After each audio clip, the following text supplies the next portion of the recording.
Hi Leute, herzlich willkommen. Heute zeige ich euch ein paar coole Tricks, die in der Hobbywerkstatt sehr hilfreich sind. Ich komme sofort zur Sache und zeige dir den ersten Punkt. Diese Situation kennt wahrscheinlich jeder. Man möchte die Flüssigkeit aus dem Behälter entfernen und hat keine Spritze zur Hand.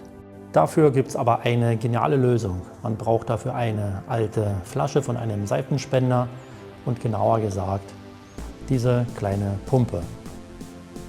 Und jetzt kann man loslegen. Ich habe hier einen Behälter platziert und jetzt verwende ich diese Pumpe. Wie man den Ölwechsel durchführt, kannst du in dem Video angucken, das ich dir unten in der Videobeschreibung verlinkt habe.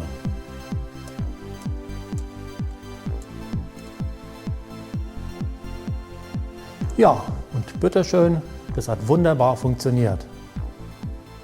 Und noch ein weiterer positiver Nebeneffekt, es hat nichts gekostet, weil ich den leeren Seifenspender sowieso wegschmeißen wollte. Bei der Gelegenheit schau dir noch diesen Behälter an. Ich habe ihn aus einer Wasserflasche gemacht, die ich in der Mitte durchgeschnitten habe. Und für den Rest habe ich auch noch eine interessante Verwendung. Ich benutze es als einen Trichter. Das Gewinde hat eine perfekte Größe und ist somit dafür sehr gut geeignet. Wenn ich das Öl nachfülle, erzeuge ich jetzt keine Flecken mehr. Und wenn du so eine Flasche nicht hast, dann gibt es hier noch eine andere coole Option. Und zwar, du brauchst dafür einen Ölmaßstab. Steckst du hier rein, machst jetzt leichten Bogen und dann kannst du das Öl reinkippen. Ganz vorsichtig. Hier läuft auch nichts daneben.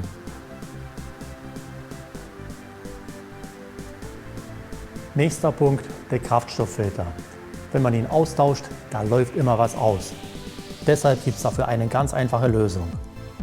Man braucht dafür einen kleinen Beutel, der einfach übergezogen wird.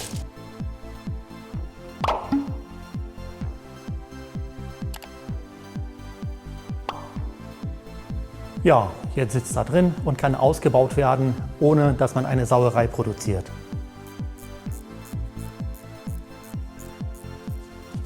Und jetzt entnehme ich ihn ohne Flüssigkeitsverlust.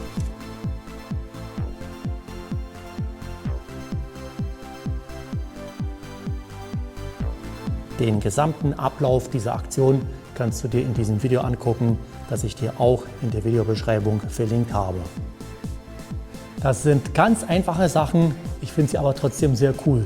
Bevor ich zu den weiteren Punkten komme, habe ich eine Bitte an dich. Wenn du ähnliche Sachen kennst, dann schreib die bitte in die Kommentare.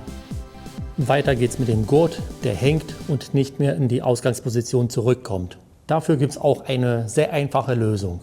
Man benötigt dafür Silikonspray. Den Link zu diesem Produkt findest du in der Videobeschreibung. Damit wird die Gurtfläche eingesprüht.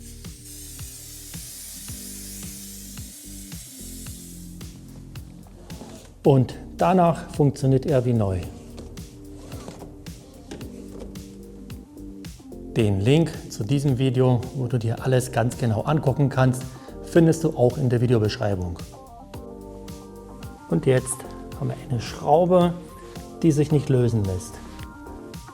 Du nimmst einfach einen Ringschlüssel und baust eine Verlängerung. Jetzt ist es alles ganz einfach.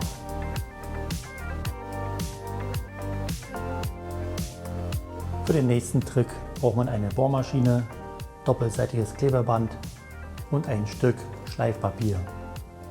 Von dem Schleifpapier wird ein schmaler Streifen abgeschnitten, der genau die gleiche Breite hat wie das Futter.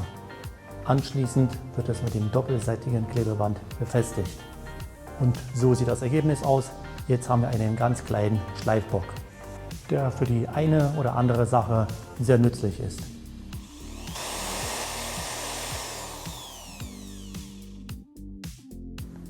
Weiterer Tipp von mir, das ist der Motorkaltreiniger. Damit kannst du den Dreck im Motorraum perfekt entfernen. Der Link zu diesem Produkt befindet sich unten in der Videobeschreibung. Bei diesem Mittel handelt es sich um ein Konzentrat, Deshalb, je nach Verschmutzungsgrad, wird es mit Wasser verdünnt in einem Verhältnis zwischen 1:5 und 1:20. Anschließend wird es auf die verschmutzten Flächen aufgetragen und im Anschluss mit einem Pinsel bearbeitet.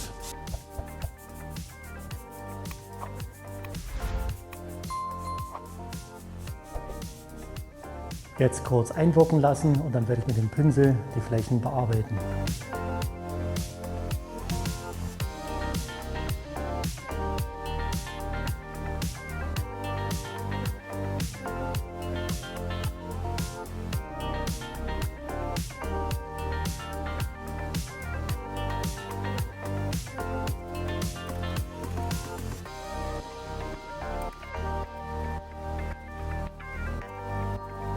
Und jetzt wird alles ganz vorsichtig mit dem Wasser abgespült.